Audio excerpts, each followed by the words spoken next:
Alors, l'un de mes passages, l'un de mes livres préférés dans le livre de la Sainte Bible, qui est la parole de Dieu, c'est Romains, le livre des Romains, notamment Romains 8, versets 1 à 39, que je vous invite à lire, mais également Romains 12, et notamment les versets 2, 19 et 21, comme j'aime également beaucoup Romains 16, verset 20. Mais je vais juste m'arrêter sur Romains 12, verset 21, qui dit « Ne te laisse pas vaincre par le mal, mais surmonte le mal par le bien ». Et c'est vrai que c'est l'occasion pour moi de le préciser. Je me rendais compte encore de cette réalité cette semaine, et Dieu m'a mis à cœur de partager avec vous cette réalité qu'il m'avait déjà apprise, et toute la gloire lui revient, mais on en fait l'expérience encore au quotidien dans nos vies. Et plus ça va, plus on se rend compte qu'en fait on ne combat pas le mal par le mal, mais on combat le mal par le bien. Et en l'occurrence, ça me paraît vraiment logique qu'on ne puisse combattre le mal que par le bien, la haine que par l'amour, le mensonge que par la vérité, les ténèbres que par la lumière. Alors, par la lumière et aussi par bien d'autres choses, tout comme la tristesse par la joie et l'allégresse que Dieu met dans nos cœurs.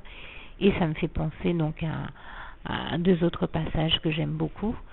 Celui sur la joie, le psaume 16, verset 11, « Tu me feras connaître les sentiers de la vie, ô Éternel mon Dieu, car il y a d'abondantes joies devant ta face et des délices éternelles à ta droite. » Et aussi au psaume 29, verset 11, je l'ai dit à ma manière, n'hésitez pas à aller vérifier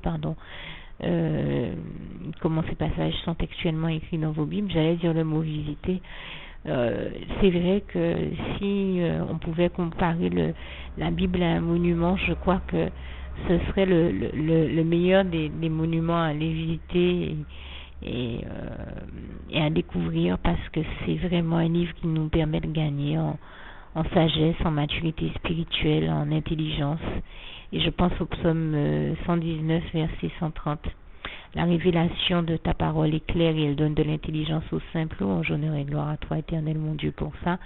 Car comme nous avons appris cette bonne nouvelle de Dieu, 1 Jean 1, verset 5, Dieu est lumière, c'est la bonne nouvelle que nous avons apprise de lui. Dieu est lumière et en lui il n'y a point de ténèbres. Car Jésus-Christ, son Fils, nous dit en Jean 8, verset 12, « Je suis la lumière du monde, et celui qui me suit ne marchera point dans les ténèbres.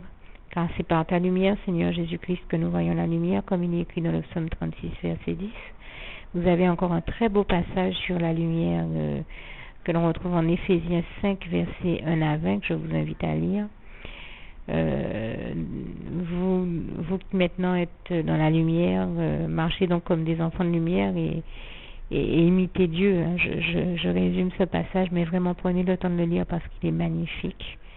Tout comme j'aime beaucoup aussi Jacques 1, verset 17, toute grâce excellente, tout don excellent nous vient de Dieu, le Père des Lumières, chez qui il n'y a ni ombre ni variation du changement. Je le dis à ma manière, vraiment vérifiez comme ces passages sont textuellement écrits, parce qu'ils sont vraiment merveilleux, et je prendrai peut-être même le temps de vous les lire ensuite, parce qu'ils sont tellement merveilleux que je refuse de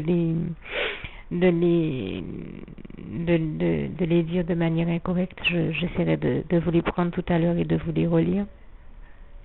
Mais en tout cas, ce sont des passages que je vous invite à lire parce qu'ils sont vraiment, vraiment merveilleux et voilà, et qui nous font grandir en maturité spirituelle, en maturité en Christ. Et c'est vraiment ce que je vous souhaite du fond du cœur, de connaître cette merveilleuse expérience. Et donc je disais Dieu est lumière, c'est 1 Jean 1, verset 5. Et je disais que c'est par la lumière du Seigneur Jésus que nous voyons la lumière. Jean 12, verset 12 nous le confirme. Et deux autres passages que j'aime beaucoup également nous le confirment. C'est Jean 8, verset 32. Vous connaîtrez la vérité vous affranchira, nous dit le Seigneur Jésus. Car si Jésus-Christ le Fils, si donc le Fils vous a affranchi, c'est que vous êtes et que vous serez réellement libre, comme il est écrit en Jean 8, verset 36. Et toute la gloire en revient à Dieu, à Jésus et à son Saint-Esprit, Dieu qui d'ailleurs est amour, comme il est écrit en 1 Jean 4, verset 8 à 21. Et donc j'ai envie de vous dire, mais un Dieu aussi merveilleux que l'Éternel notre Dieu, aussi magnifique, chez qui, comme vous venez de l'entendre, on retrouve toutes les meilleures valeurs et les valeurs les plus importantes de la vie en lui et dans son royaume. Et c'est d'ailleurs pourquoi il s'agit, comme il est écrit en Matthieu 6, verset 33, de rechercher d'abord, premièrement, la justice de Dieu, et donc du royaume des cieux, du royaume de Dieu, le paradis, de faire d'abord ce que Dieu demande et nous recevrons tous par-dessus. Enfin, vraiment lisez là encore n'hésitez pas à lire comme ce passage est textuellement écrit dans vos Bibles, Matthieu 6, verset 33. N'hésitez pas aussi à lire Matthieu 7, versets 13 à 14 et même un peu plus loin, car ce sont des passages vraiment nourrissants et je rends grâce et gloire à Dieu pour l'excellente nourriture qui à mes yeux est la meilleure qu'il nous donne par le biais de sa parole, et toute la gloire revient à Dieu, à Jésus et à son Saint-Esprit. Et je terminerai donc avec Galates 6, verset 9, où le Seigneur nous donne le conseil. Nous donne ce conseil par la voix de son Saint-Esprit. Enfin, c'est ma manière de le concevoir. Ne nous lassons donc point de faire le bien, car au temps convenable, nous recevrons une grande récompense.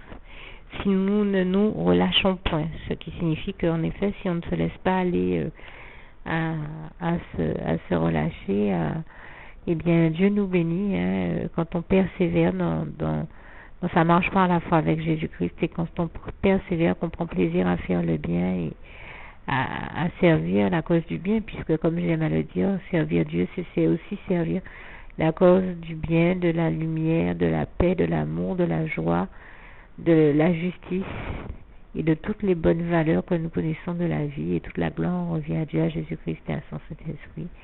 Et je rends grâce et gloire à Dieu, à l'Éternel notre Dieu, ce merveilleux, qui apprend toutes ces bonnes valeurs de la vie, et toute la gloire lui en revient. Et comme je disais, un Dieu aussi merveilleux, aussi extraordinaire, aussi positivement extraordinaire.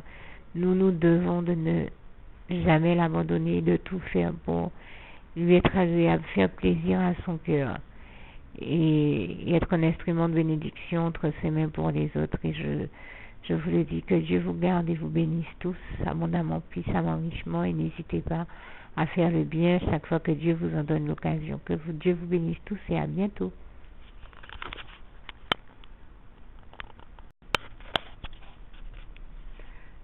Alors voilà, je vous ai promis de vous lire Jacques 1, verset 17. Toute grâce excellente et tout don parfait descend d'en haut du Père des Lumières, chez lequel il n'y a ni changement ni ombre de variation.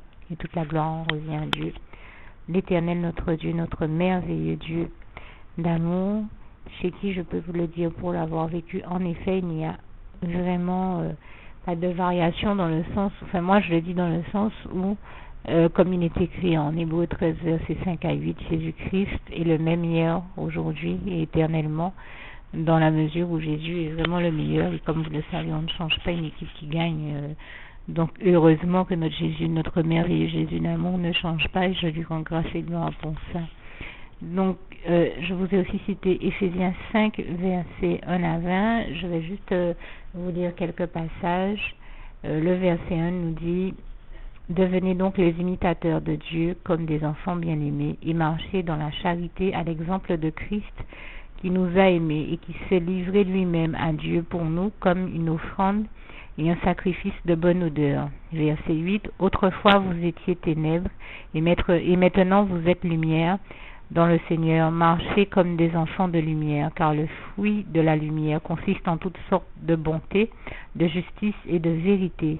Verset 10, examinez ce qui est agréable au Seigneur et ne prenez point part aux œuvres infructueuses des ténèbres, mais plutôt condamnez-les. Verset 12, car il est honteux de dire ce qu'ils font en secret. Verset 13, mais tout ce qui est condamné est manifesté par la lumière, car tout ce qui est manifesté est lumière. Et je rends grâce et gloire à Dieu, à Jésus, à son Saint-Esprit, car il est aussi écrit dans le psaume 36, verset 10, c'est par ta lumière, Seigneur Jésus, que nous voyons la lumière. Je le dis à ma manière, vous regarderez comme c'est textuellement écrit dans vos Bibles, mais en tout cas, ce sont des passages que je tenais à vous lire parce qu'ils sont chers à mon cœur et que ils démontrent à quel point l'Éternel, notre merveilleux Dieu d'amour, est lumière, comme il est écrit en 1 Jean 1, verset 5. je pense également à Jean 3, versets 16 à 17, que je vous invite à lire. Et je terminerai avec le souhait de mon cœur pour vous, Philippiens 4, verset 7, que la paix de Dieu qui surpasse toute intelligence garde vos cœurs et vos pensées en Jésus-Christ. À bientôt.